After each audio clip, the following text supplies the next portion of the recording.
Hey, it's John. Welcome back to the show, and welcome back to the latest edition of the Live Cut. The premise of this series is to talk about live albums that don't get enough love or recognition. Before we discuss the album today, let me introduce you to my distinguished guest. You no doubt know him from his deep work on the Contrarians, as well as other channels that came out of the Contrarians, like Grant's Rock Warehouse and Rock Daydream Nation. And he is making his debut appearance on my channel, John the Music Nut, Parish of Rock. Welcome to my show. Well, thank you. Thank you for having me on, and thank you for this subject. It's going to be a great topic, I think. One of my favourite bands, so really looking forward to this. So thank you. You're welcome. And thank you for suggesting this album. This is Blackstone Cherry live at the Royal Albert Hall, y'all. This show was recorded on September 29, 2021 at the Royal Albert Hall in London, England, or United Kingdom. It was released on June 24, 2022 on Mascot Music Production and Publishing. This show was, for many people, their return to concerts after we went through COVID-19 all over the world. Blackstone Cherry are Chris Robertson on lead vocals, rhythm and lead guitar, Ben Wells on lead and rhythm guitars and backing vocals, John Fred Young on drums and backing vocals, Steve Jewell Jr. on bass and backing vocals, and Jeffrey Boggs on bongos and congas. So, Parish, when did you first get acquainted with Blackstone Cherry's music? I hate to say it, but it was nearly 20 years ago. Okay. And the reason I say I hate to say it is because when people say to me, name a recent band that you like, then I normally quote Blackstone Cherry as one of the recent bands. But now they're 20 years old, I don't know if I can do that anymore. So I got into Blackstone Cherry through my eldest son. So my eldest son had heard a track called Lonely Train, which was their first single. And we were due to see Aerosmith at Hyde Park I think it was in 2006. Okay. Aerosmith were headlining. They had Chris Cornell, big, as you'd expect, kind of like a festival. There was a load of bands. And on the second stage, which was in a big top, one of the bands they had was Blackstone Cherry. So my son, having heard that song on the radio, said, they sound pretty good. Shall we go and have a look, Dad? And see what they like. And I went along and I was absolutely blown away. I mean, they were just, for a band that at the time was releasing their first album, they were just so mature. The vocalist, and we'll talk about this a bit later, but the vocalist, the musicianship, the stage presence, it just blew me away. So the next day, I went and bought the first album. And I've been in love with them ever since. I just think they're a fantastic band. They have been over to the UK a lot. Every album they tour over here at least once, if not twice. I must have seen them on pretty much every tour, sometimes multiple times on the tours. I've seen them when they've been support act to, say, Def Leppard. I've seen them when they've headlined. I've seen them at Download or Donington Festival many a time. So I must have seen them 20 times maybe. Wow. In that 20 years. So one of the bands that if they're touring, I go and see. So they're touring in the autumn. And I've got tickets for 2 gigs, one in London and one in Wolverhampton. So Nice. Now, I was new to this band. When Parrish introduced me to this band, I knew who they were. I knew a few of their songs that got played on Sirius XM, most notably the Turbo channel. but they don't play them on our local album-oriented rock stations like Rock 107, WEXFM, Scranton, Pennsylvania, home of rock and roll. So I was new going into this band. So when Parish suggested this album, I was like, yeah, let's do this one, because I wanted to check them out. They're a band that's always been on our radar, but I never really dug it deep into them. Pick up the album, and I agree with all of your sentiments, Parish. They are a fantastic live band. They have fantastic songs, whether it's a great anthem, mid-tempo melodic song, or a ballad. Their stage presence is wonderful. This collection is 2 CDs and a Blu-ray. Unfortunately, the Blu-ray was on a different region, so I couldn't watch the Blu-ray. So I watched it on YouTube. The whole concert's on YouTube from the Royal Albert Hall. It blows my mind after listening to this album so many times how this band isn't big in the United States. They are, to me, one of the last great hard rock bands, and they have, how I would describe them, is they're a hard rock band with a southern bent, because they're from Edmonton, Kentucky. The more I listen to this, the more I want to see this band live, and I'm going to go out and I'm going to get all of these albums eventually. But right now, I just have live at Royal Albert Hall, y'all. One other thing about this concert, and this is another reason why the Parish wanted to talk about it, is something that you could tell me right now. Yeah, well, I was at the concert. Yes. So, and this was the first concert I saw post-COVID. So, like everybody during COVID, probably wondered if we're ever going to see a concert again, really. And certainly it made you realise the things you take for granted in life can be snatched away pretty quickly. And I am a regular concert goer. And I did wonder if I was ever going to get the chance to see a live band again during that 18 months, 2 years, whatever it was. So I don't think they were the first band that toured. But they were the first band I felt confident enough to go and see post-pandemic. Okay. And they were certainly one of the first American bands that came over and toured. So yeah, this was, and I think it was the case for most people, because they even mention it in the on the album. You know, as part of his spiel at one point, he even asked the question of the audience: "Is put your hand up for if this is your first post?" So it was certainly very soon after COVID, and so the whole experience. I mean, it was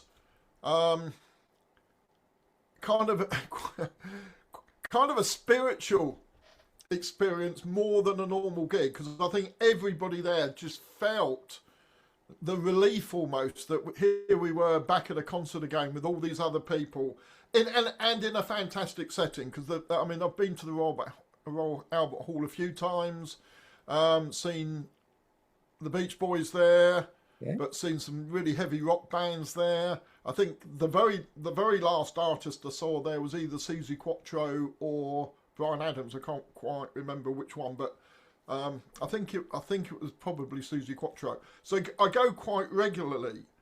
So and one of the reasons it's such a fantastic venue is because it was built Victorian. It's very steep, and it doesn't matter where you are, you feel like you're right on top of the stage. Even if you're up in the gods, you still feel like you're right on top of the stage.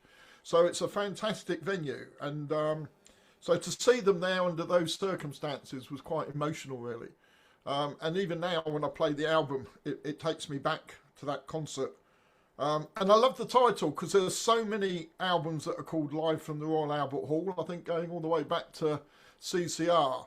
So to throw that southern tinge to it with the yawl on it, I just think it's really funny, kind of bringing the two cultures together like that. I think it's really good. So that's the album cover. That's you can see that on the back.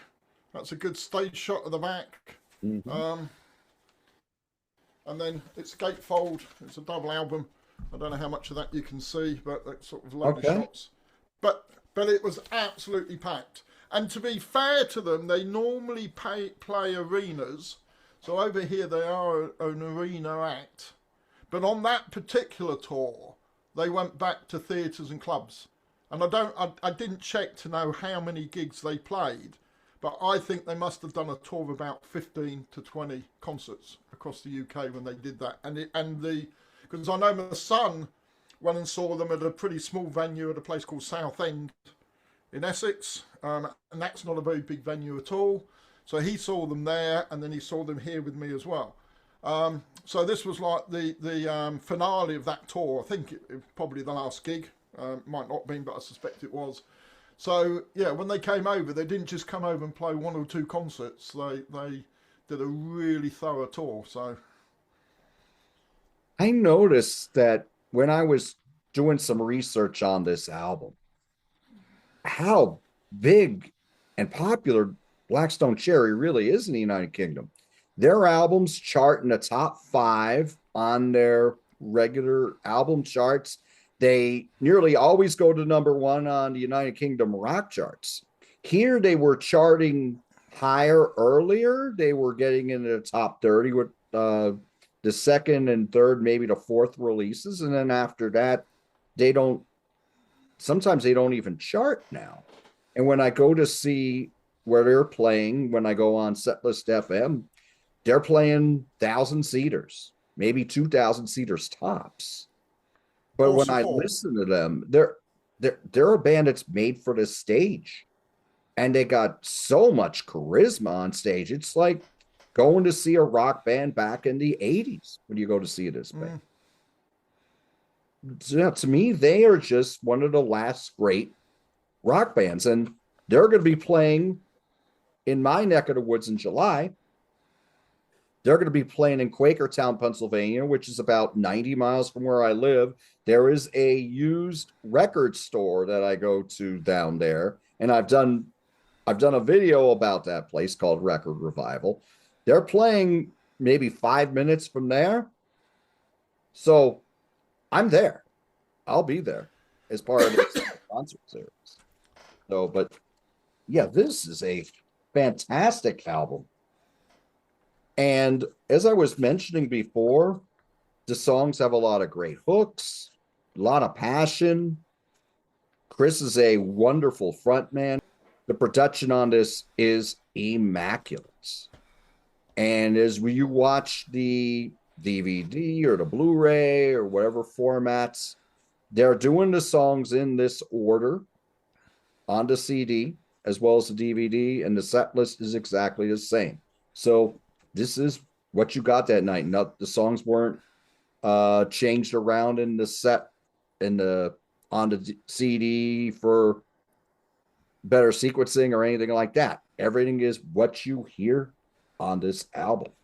So, Parish, what do you think are some of the highlights on this album? Um, I think pretty much the whole album's a highlight, and that's probably a bit of a glib statement. Um, it kicks off really strongly. The first 3 songs, Me and Mary Jane, Burning, and Again, are great sort of three openers. I always like I Roll and Things My Father Said. And then the close of Blind Man, Blame It on the Boom Boom, White Trash Millionaire, Lonely Train, and Pieces Free is just a fantastic finish to the album. And one of the things I like about it is they've got songs from pretty much the whole catalogue. So they've got some songs off the first album. Second, they've got the highlights and some of the middle albums. I think, I mean, we might come on to this a bit later, but I think some of the middle albums are a bit more hit and miss. They've got some great songs and they've got some fairly average songs. But they picked all the best songs, in my view, and they packed this out. And then the last album, which came out just before this, which was Human Condition, again, they picked 2 or 3 songs off that are really strong songs. So I think it is like a greatest hits or a best of album. I think there's not many great songs that they missed off it. I was gonna ask Um, that. they, but that those first three and those and what would on the here and at least is the side four. The last five songs are just epic, I think. But I've always liked Like I Roll. I just think it's a fun song, and Things My Father Said is just an emotional song. Um, and the emotion in his voice is great on that song. So they're probably I've probably mentioned half the album now as highlights, but yeah, it's that good in my view. I have a lot of the same songs as you. I think Me and Mary Jane is a fantastic opener. What really jumps out at me on this album is the rapport they have with the audience. The audience is singing with a lot of these songs, one of them being the opener, Me and Mary Jane. They're singing the chorus right back to the band, which I think is excellent. First three songs, yes, Burning Into Again is a fantastic track. Another great anthem. They have great choruses in these songs. Yeah, man, I like a lot too. And that was Yeah, man's sorry to interrupt, but Yeah, man's interesting because mhm. it's only available. And so their second album, Folklore and Superstition, came about a year after it came out. They released it again with bonus tracks. Yes. And Yeah Man was a B side, but I've got it as the bonus track. So to put in an obscure song like that, which most people won't know, you'd have to be a real hard fan, I think, to know Yeah Man. And yet it sounds great, doesn't it, on the way they do it and on the album. I agree completely. Yes, it would be more an obscure track if you don't have the 2 disc version, but it fits in perfectly with everything else they're playing because it's a great anthem that the crowd Mm. could sing along to immediately. So I think that works like a charm. Cheaper to Drink Alone, that chorus is to die for. And that song, which is where we're getting the band intros and the little solos from each of them, I think that shows you the charisma that they have and that rapport with the band, or even giving Jeffrey a bongo solo on there, which is really, really cool. Fantastic. Other tracks on Like I Roll is very, very melodic.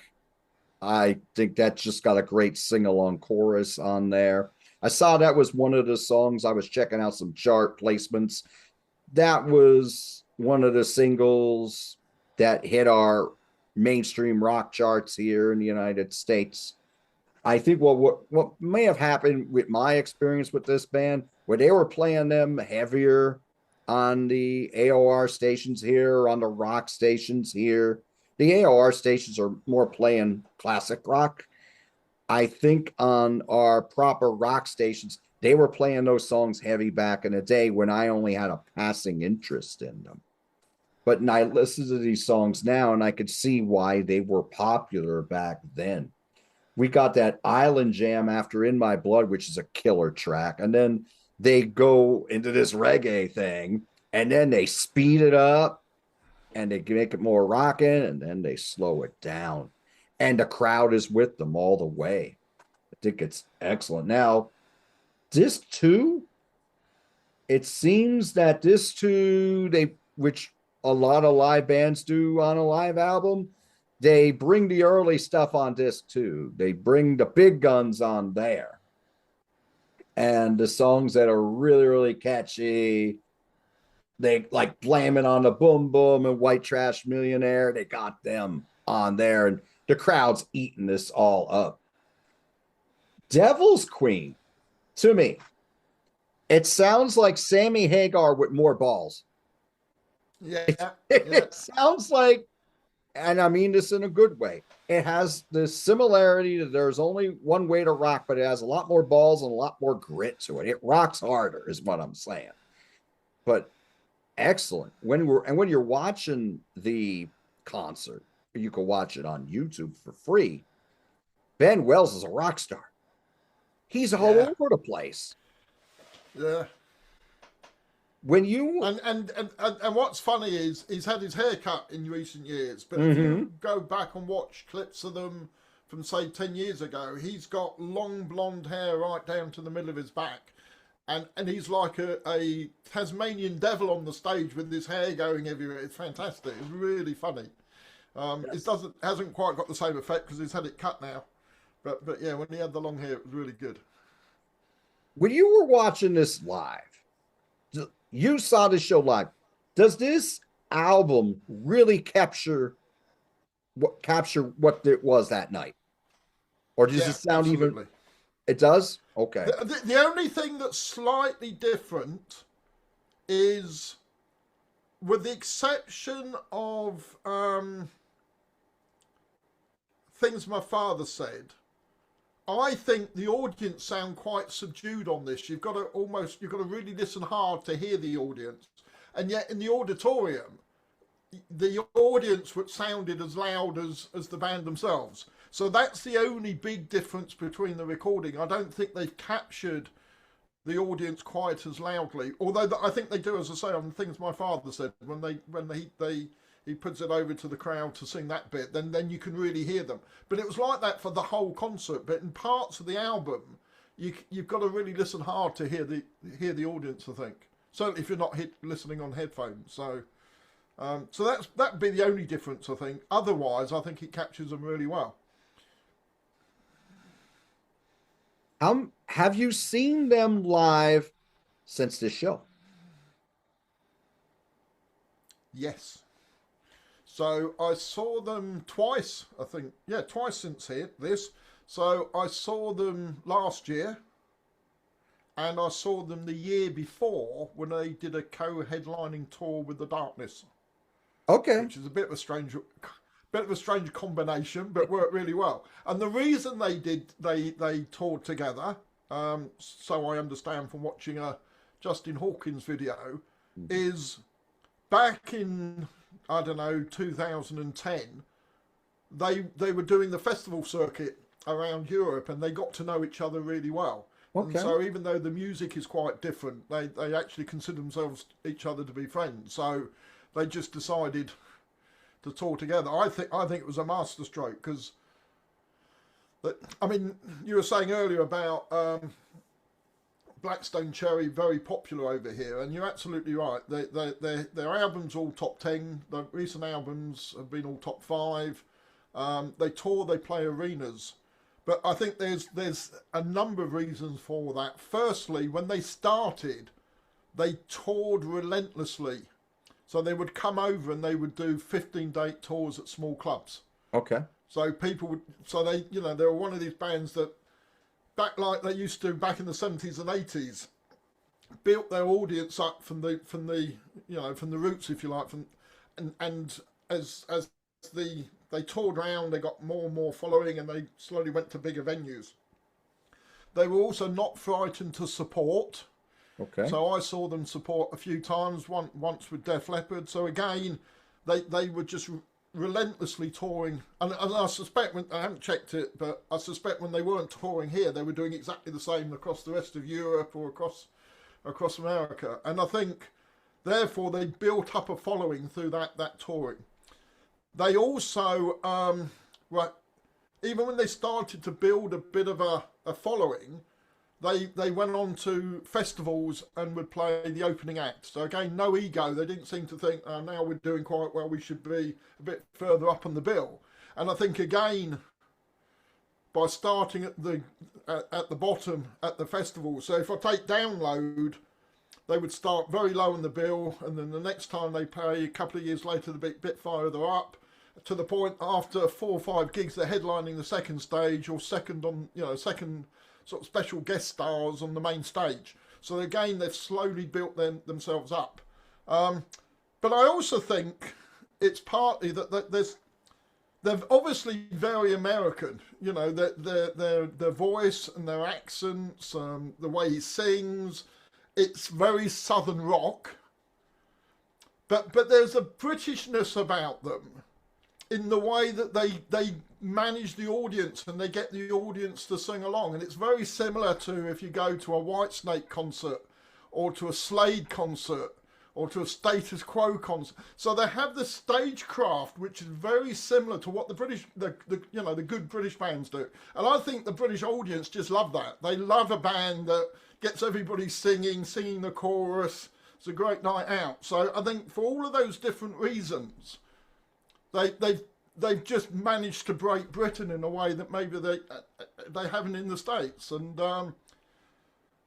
when I've looked at their touring in America, there always seemed to be a support band. I know they supported ZZ Top a year or two back. They supported Leonard Skinner, etc. So, and maybe for them, that's how they make their money. Maybe they make good money out being the support act and being on those sort of tours. So I think they're playing to quite big audiences when they do that. But yeah, the other thing that's quite I think quite clever as well is when they started moving up from theatre to arenas, they would do it with special guests who were nearly as big as them. Okay. So Alter Bridge, which was almost breaking to an arena band, and they are now, they would have them as their support act, and there wouldn't be quite a double headliner, but there'd be almost a double. So I saw them do that with Alter Bridge. I saw them do that with Hellstorm. I saw them do that with Shinedown, all of which have gone on to be arena acts over here. But when Blackstone Cherry do the arenas, they bring one or two support acts that will bring a big crowd with them as well. And hence the double headliner with Darkness. So I think they've been very savvy, or their management has been very savvy when they've taken the jump and said, well, we might not be able to fill an arena by ourselves, but if we have 2 or 3 other bands of a similar size, between us we'll fill out the arena. So yeah, I think there's lots of components, but I think they've been very clever in how they've broken the UK. And that all makes sense to me. The bands that you were talking about were Roadhogs. You mentioned how Slade and Whitesnake, for example, they knew how to work the crowd in the United Kingdom. And they were doing that by playing out all the time back in the 70s. And Whitesnake's case, late 70s, early 80s. Back then, bands were playing 250 nights a year. And it was just, they were gaining their following that way. You go see them live, then you go out, oh my God, these guys were great.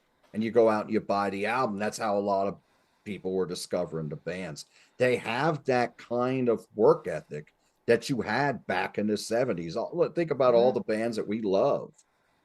They made their way supporting bigger acts. Judas Priest, I mean, they paid their dues. AC/DC, Yavin, you sure? They paid their dues. Slade paid their dues.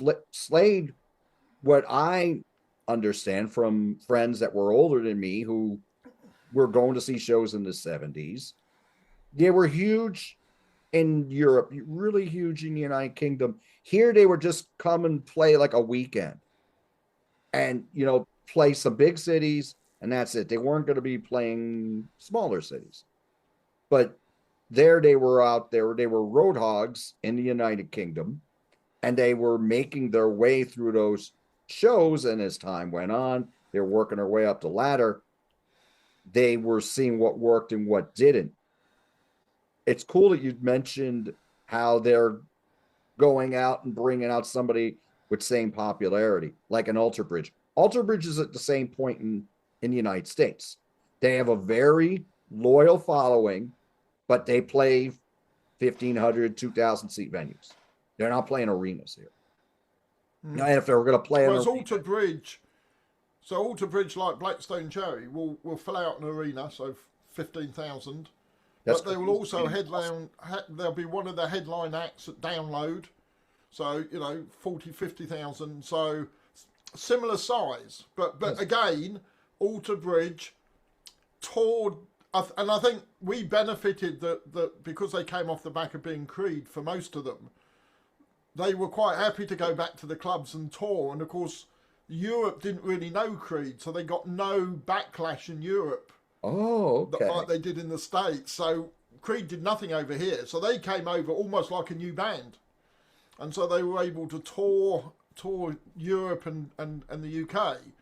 Um, and I think that really benefited them. And I think, again, because they didn't have that carryover um, from Creed, they were able to build their own reputation as a standalone band.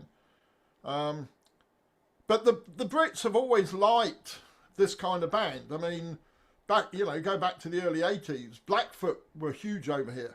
And when I say huge, I'm talking about within the rock audience. They would fill out Hammersmith Odeon. They could sell out a tour. They released a live album. I think you did it fairly recently on one of your shows. So Yes, I did. the UK audience, they like this sort of music. They like Molly Hatchet. They like Leonard Skinner. It's almost like we have this kind of view of this kind of music and where the bands come from, because we've never visited Kentucky, so I don't know what Kentucky's like, but I kind of have a feel for what they're like through the music. So I think they tap into that as well, which is inherent, I think, in the UK psyche around this kind of music. Yeah, I have this big grin on my face because I was going there with Blackfoot. When I talk about them, hard rock with a strong Southern bent. They are what Blackfoot was. Yeah. They have that kind of rapport. They have those driving anthems, but they can also write a slower song that goes over very well. They're very earnest and very passionate, but they got the charisma. And the thing with Blackfoot is they never quite got the brass ring here, but they were, when they were playing bigger places, they're opening for Ted Nugent. Okay, just example. But they weren't a big arena band, but everyone who knew them loved them to this day. That's how it is with Blackfoot here. Now Blackfoot, they're playing smaller places, and it's Ricky Medlock owns the name, but for many years he would just put out a band as Blackfoot, and sometimes he would be out, sometimes he'd come with them, but more often than not, he was touring with Skinner. Skinner are still an arena band here. They're still playing outdoor sheds in the summer and getting 10, 12,000 people with a kick-ass opener, right? But yes, to me, they remind me a lot of Blackfoot, but I'm saying in a good way. Do you know of a band back in the late 80s and early 90s? I'm gathering you know this band. Remember a band called Little Caesar? Yes. They remind me of Little Caesar. Yeah. Because they have that same kind of grit. They're hard rock. They got a soulful side to them too. And they remind me of them. And Little Caesar were the first album they did well, and they were opening for Kiss. I saw them open for Kiss in 1990. It was them, Slaughter, and then Kiss. But then by the time they came out with the second album, grunge came. And then all those they kind of got roped in with hair metal, didn't they? But they were never really a hair metal band. Correct. Yeah, they were. They were mismarketed, just like they put Enough's Enough in there as like this hair metal band, but they were more of a power pop band. Yeah. And then the same thing happened with them. They were making great albums, but they were just marketed the wrong way. But yeah, I hear a lot of Little Caesar in them. And definitely, if I was to compare them to like a 70s, 80s Southern rock band, it would definitely be Blackfoot. I thought you were going to say Georgia Satellites. Actually, they have some Georgia Satellites because there's a bit of that. They've got a bit of that in them as well, I think.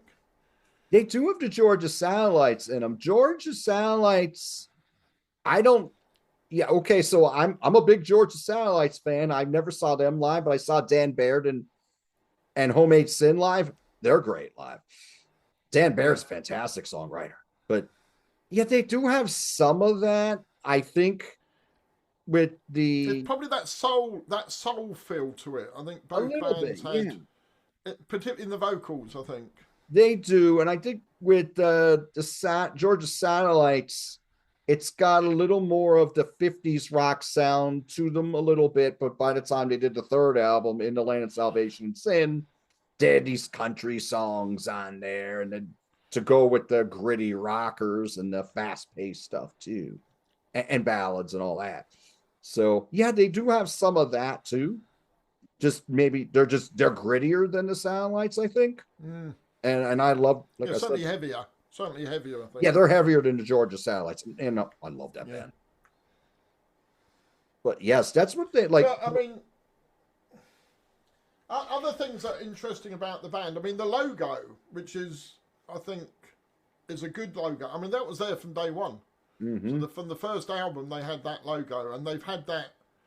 They've had that across all of the albums, and it's unusual nowadays, I think, for bands to have a logo out the gate and stick with it. Also, that cherry, sort of the tramp, or whatever you want to call it, which is a cherry with the swag bag behind it or whatever, and the crown and the cigar. I mean, they've had that from day one as well. So they definitely had an image from the beginning, I think. Well, certainly from the point that they brought out their first album. They've changed bassist in fairly recent years. So what I'm about to say is not entirely the case. But they're effectively a bunch of kids from school. Yes. Who met at school and started playing. I know, I can't remember who it was, but I know their parents were in a band in the 60s, early 70s. John Fred Young's father was in the Kentucky Headhunters. Kentucky Headhunters, who I've never heard. So I don't know who they are, but... I know the Kentucky Headhunters. Yeah, they peaked around the late 80s, early 90s. I had the first two albums. They were marketed more as a country band, but they had more grit to them. Yeah, those first two albums are very good, particularly the debut, Picking on Nashville. Yeah, there was the two Young brothers that the lead singer and the drummer's son's John Fred Young. I may be wrong about the instrument that John Fred Young's father plays. He may have been a guitar player. I mean, it's been a long time since I listened to it, but I still have those cassettes. But yeah, they had more of a country feel to them. But yeah, very similar, but they, not as. But they have a Black Stone Cherry have a bit of a country twang at times. At times they do. And they've certainly toured with some sort of more country rock type bands in support as well, like the Osborne Brothers, as an example. I think they supported them recently, and they're sort of country rock. So, okay, very good. What other songs do you think are great ones on here? Or would you just say just about all of them? I mean, I think just about everything on here is kick-ass. As I say, it is like a greatest hits or a best of album. They've certainly picked a lot of the best songs on there. I mean, there's a lot of other good songs across the albums, but I'd say most of my favourites are on here. So yeah, it's hard. I mean, Hell and High Water's good on it. Soul Creek's good on it. As you say, Cheaper to Drink. I mean, Ringing My Head, which was a pretty recent song at the time the album came out, I think is strong. And the whole album it is a rock album, isn't it? I mean, or a heavy rock album. There's loads of guitars all over it, lots of soloing. There's even a drum solo. I mean, how many people now stick a drum solo on a live album? Not now. But they did. So it's authentic. It takes you back to the live albums of the 70s. So yeah. And Lonely Train, which is the song they always finish the main set before they do the encore, was their first single. So they make a thing about the fact they always finish with the last single, with the first single they ever did. So yeah, and Peace is Free, the encore's really good as well. Because the way that starts, it's quite quiet, isn't it? And he does that bit in the middle talking about, the impact COVID had on everybody, and then it kicks in. towards the end. It's for me, because you know, being there, etc. It's quite emotional when I get to that song. Mm-hmm. So yeah. I don't think there's a bad track on the album. What would be your And favorite definitely, studio? it's I'm sorry. I'm sorry to interrupt. What would be your no, go on. favorite studio album by them? So my favourite studio album is the second one, Okay. Folklore and Superstition. Mm-hmm. So that's the original. That's the one with the bonus. And off on this album from the second album is Blind Man, Things My Father Said, Peace Is Free, Devil's Queen. They're all off that album on here. Other highlights on the album is Ghost of Floyd Collins. That's a great song. Okay. Long Sleeves is really good. So yeah, that's my favourite album. But I would, if I was going to introduce, say to somebody, go and pick an album to listen to first. And unfortunately, when I went looking, there was a couple of albums I couldn't find, and this was one of them. Probably because I've lent it to somebody and not got it back. But the third album, Between the Devil and the Deep Blue Sea, is probably the one I'd recommend people to start with, and that's got White Trash Millionaire, Blame It on the Boom Boom, Like I Roll. Like I Roll, yeah. So that's probably the most commercial stroke, easiest to get into, I think, to start with, and then go from there. So, but you can't go wrong with any of the albums, and even the ones I don't think are as good, like Kentucky. Okay. But Kentucky's still got some great tracks on it. Shaking My Cage. What else is on there, which is really good? Cheaper to Drink Alone's on it. Born to Die. Oh, The Rambler is a really good track on that. So even though that's one of my least favourites, really good. Family Tree. What's on Family Tree? The reason I'm struggling is because you can see they're got all the names of the songs in a circle. Oh, okay, gotcha. So Burning's on here. Bad Habits really good on here. What else is on here that's good? James Brown's good on it.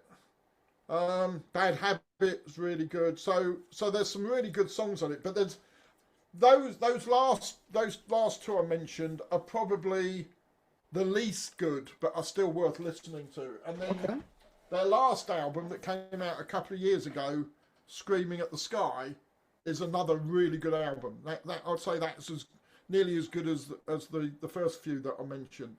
So that's definitely worth getting as well.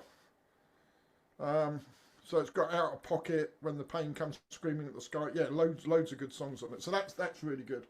And they've got, I thought it was an album coming out next month, but apparently it's an EP. Yes. Coming out next month with some new tracks, and certainly the ones I've heard, that's really good as well. But they're also pretty good with cover versions. They do some quite interesting cover versions. So they did a cover version of Don't Bring Me Down, the ELO song, and they did a decent version of that. I think that's on Human Condition.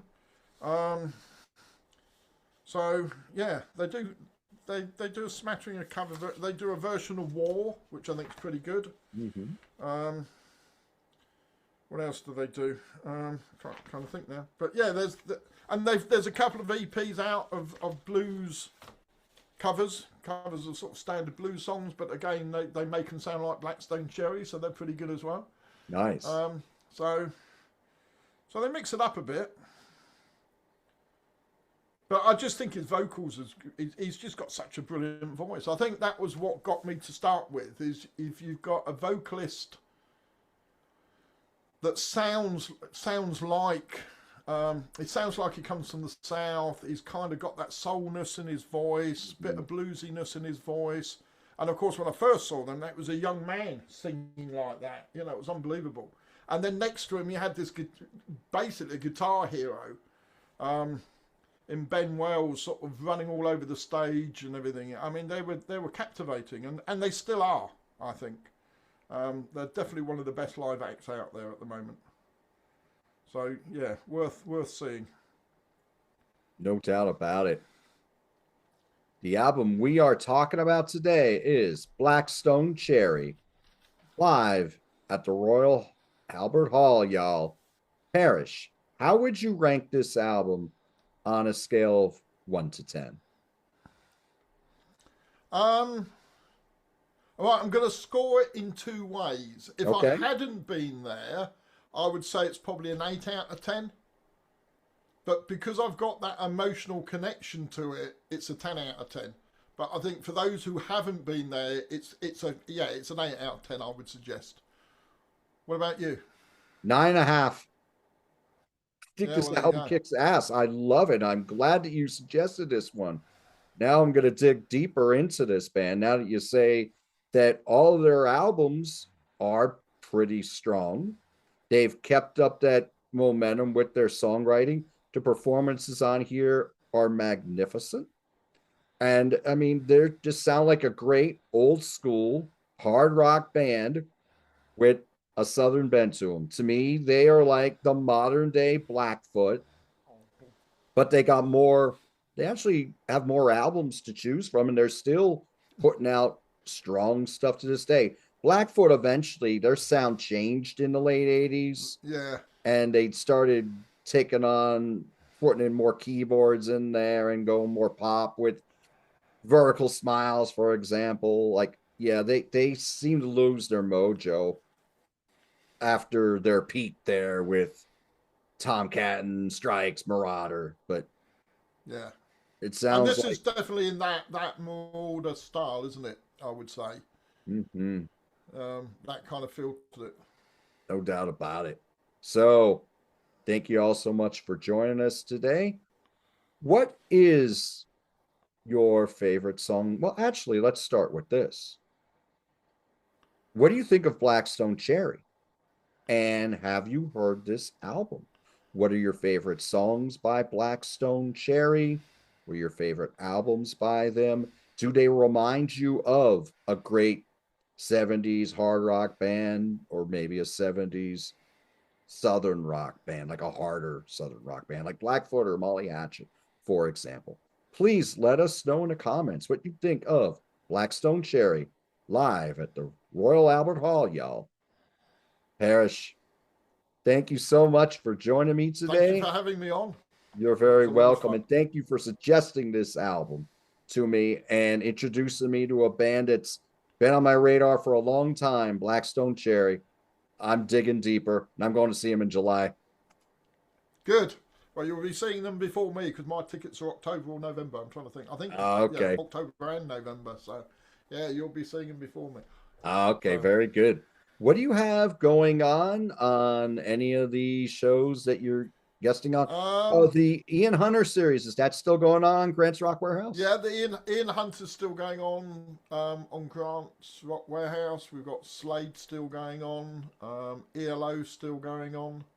So I've done an episode recently on Peter Kerr's channel Okay. where we've looked at a docking album that's not come up yet, so that'll be released soon. Done various Contrarians. The last one we did was favourite albums of the '90s that I was on, due to come out shortly. So yeah, quite a few things. So, Excellent. but great to be on your show, and hopefully you'll have me back. Oh, no doubt about it, Parrish. Thank you so much for joining me today and for introducing me to this fantastic live album. And thank you all so much for joining us today. Do what you love, and we'll talk to you soon.